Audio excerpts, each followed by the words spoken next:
Welcome. We've got a really wild stack of sources today. Everything from economic data to urban planning blueprints and like luxury hospitality white papers. It is a massive pile of data. Yeah, it really is. And our mission for this deep dive is to answer one core question based on all of this. Is the most successful city of the future no longer going to be the wealthiest city, but actually the healthiest city?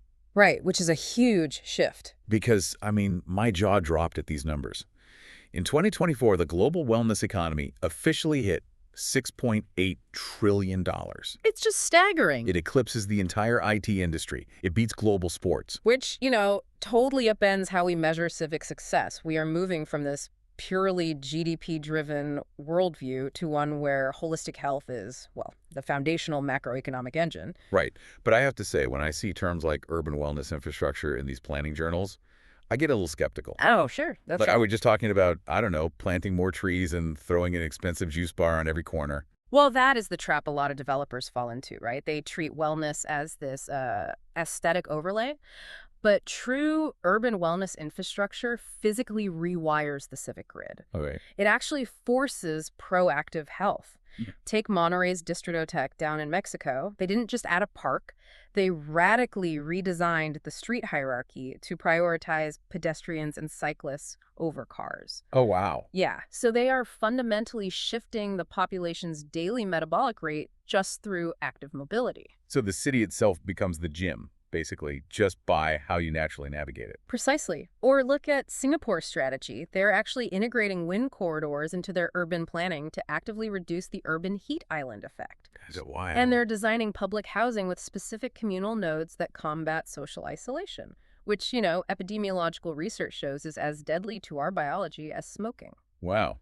Well, if that's what the baseline city of the future looks like, it makes perfect sense that the way we travel to these places is totally changing too. Oh, absolutely. The travel industry reports highlight this massive explosion in sleep tourism and like mega projects like ML in the Middle East.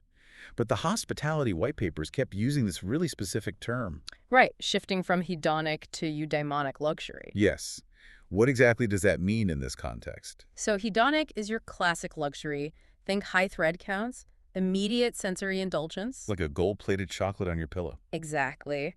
Eudaimonic, though, is focused on deep psychological well-being and actual personal transformation. Okay, I have to push back there. Go for it. Because when I hear personal transformation, Oh I my. picture a silent retreat or some remote ashram, Yeah. not a billion-dollar luxury resort. Yeah. How do these massive projects sell that without it just being a glorified, overpriced spa treatment? They actually do it through environmental psychology and neuroarchitecture. Neuroarchitecture. Yeah. Instead of just offering a massage, they design the actual building to alter your physiology. They use biophilic design. Okay, meaning what exactly? Like integrating fractal patterns, organic materials, and specific wavelengths of natural light. Our brains are hardwired to recognize those natural geometries. Interesting. And that physically triggers the parasympathetic nervous system, which lowers your cortisol levels before you even unpack your bag. That is crazy. So the luxury is the building literally lowering my blood pressure. Yeah, exact. And I guess that explains the mechanics behind sleep tourism, too. I saw in the sources they are using AI-assisted beds now. Yeah, it's not just a fancy mattress anymore. Right. The AI monitors your heart rate variability and micro-adjusts the temperature and firmness in real time, just to keep you locked in deep REM sleep. And all of this, the civic planning, the neuroarchitecture, the travel tech, it all converges on one ultimate frontier: institutional longevity. Okay, say more about that. We're moving beyond simply treating illness to aggressively extending our peak functional years. Which these sources show is graduating from, like, private tech bro biohacking into actual government policy. I mean, Dubai just established a dedicated government longevity authority. Yeah, and Singapore is doing something very similar with its Healthy and Meaningful Longevity initiative. Using the whole city-state as a testbed, right? Exactly.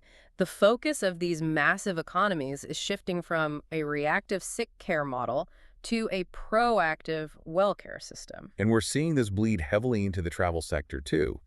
Brands like Six Senses are replacing traditional spa menus with actual biomarker diagnostics. It's fascinating. They analyze your blood panels and genetic markers to customize your meals and recovery therapies while you vacation. It's intense. It is, but it shows longevity is no longer just a superficial anti-aging marketing gimmick. It's becoming the central pillar around which future economies and cities are structured. Absolutely. We have to stop viewing our built environment as just a passive backdrop. It's an active participant in our biology. The through line here is undeniable. When you combine our future cities, luxury travel, and this $6.8 trillion wellness economy, the ultimate currency really is health. It really is. So as we wrap up this deep dive, take a second to look around your own living space or office today. Yeah, take a close look at it. If the buildings of the future are being designed to actively lower cortisol and trigger your parasympathetic nervous system, ask yourself this: what silent signals is your current environment sending to your biology right now?